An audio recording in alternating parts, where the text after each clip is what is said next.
मनेला स्कूल। बच्चों आज हम पढ़ेंगे कक्षा 2 की क्लास में चैप्टर 12 के प्रश्न उत्तर। कल हमने चैप्टर को रीड किया था और आज हम इसके प्रश्न उत्तर पढ़ने वाले हैं। ओके, चलो किताब को ओपन करो।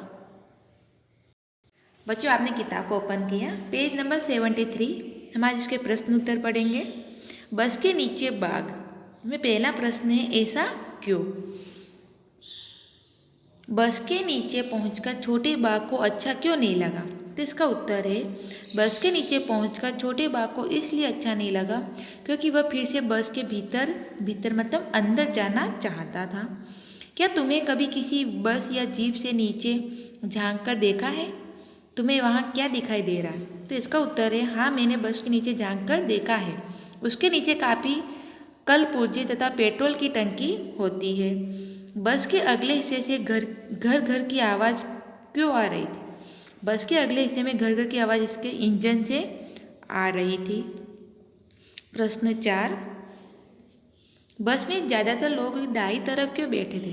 क्योंकि बस में दाईं तरफ ज़्यादा लोगों बैठने की व्यवस्था थी, इसलिए उस तरफ ज़्यादा लोग बैठे थे। बस में इतने सारे लोग बैठे थे पर बाघ पर ध्यान दो छोटी लड़कियों पर ही क्यों गया?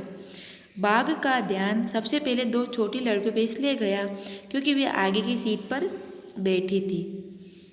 तो क्या होता अगर बाघ बस की छत पर चढ़ जाता?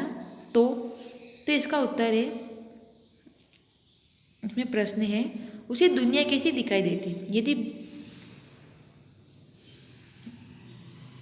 यदि बाघ बस की छत पर चढ़ जाता तो उसे तरह तरह के लोग, गाड़ियाँ, घर इत्यादि दिखाई देते।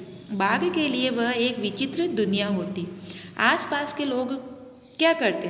आसपास के लोग उसे बस की छत पर बैठा देखकर डरकर भाग खड़े होते। करके बताओ, बाघ दुबक कर बैठ गया था। करके बताओ नीचे लिखे काम वह कैसे करेगा? दुबकना, कांपना, लड़कना, सोना,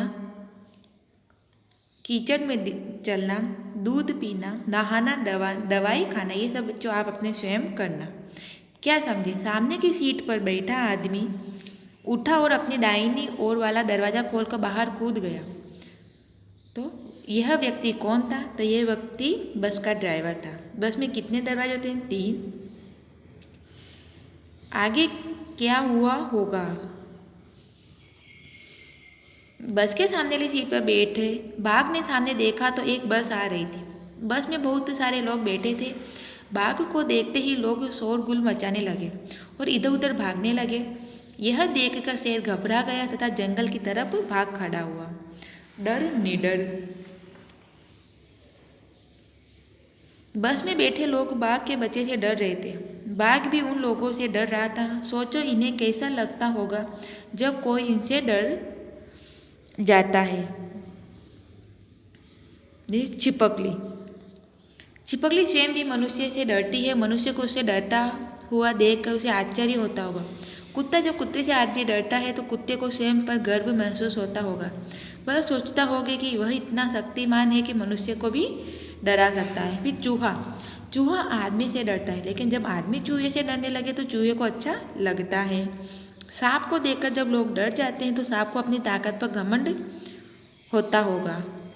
फिर है बाघ डरकर बस के नीचे दुबक गया। तुम डर लगने पर क्या करते हो? कहाँ दुबकते हो? बिस्तर के नीचे अथवा दरवाजे के पीछे।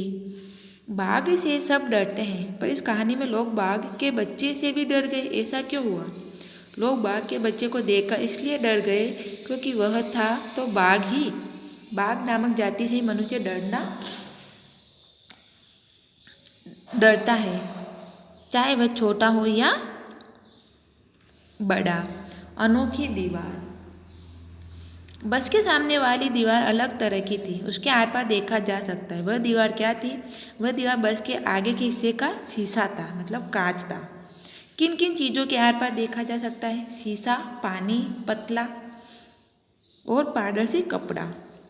किन किन चीज़ों के आर पार नहीं देखा जा सकता? लकड़ी की दीवार, सीमेंट की दीवार, पत्थर की दीवार, किताब, कॉपी आदि के आर पार हम नहीं देख सकते हैं। फिर है शब्दों का खेल। आओ शब्दों को अंताक्षरी खेलें। अंताक्षरी की शुरुआत हम कर देते हैं, उसे आगे वाले बढ़ाओ। बाघ, फिर घर, रुमाल, फिर लेकिन, फिर न के उसमें नमक, क से कमल, ल से लड़का, का से काम। कहानी से आगे तुम्हारे घर या स्कूल के आसपास कौन कौन से जानवर या पक्षी नजर आते हैं पता करो। तो हमारे घर के आसपास क्या होता है? गाय, कौवा। सो जानवर में देखते हैं गाय, कुत्ता, बिल्ली और चूहा। और पक्षी में कौवा, कोयल, तोता और गोरैया। कितने पहिए? कुछ गाड़ियों में 2 पहिए होते हैं तो कुछ में 3 और कुछ में 4। कक्षा में बातचीत करो और नीचे सही खानों में गाड़ियों के नाम लिखो। तो देखो बच्चों, 2 पहिए ही क्या क्या होता है? साइकिल, स्कूटर और मोटरसाइकिल। 3 पहिए में ऑटो रिक्शा और साइकिल। 4 पहिए में बस, कार और जीप। बच्चों, हमने आज प्रश्नोत्तर पढ़े। तो इन प्रश्नोत्तर को आप भी पढ़ना, देखना और हमारी किताब में जितनी जगह होती है खाली जगह की, वो अपनी किताब में लिखना और दूसरे प्रश्नोत्तर अपनी हिंदी की नोटबुक में लिखना। Okay, bye bye.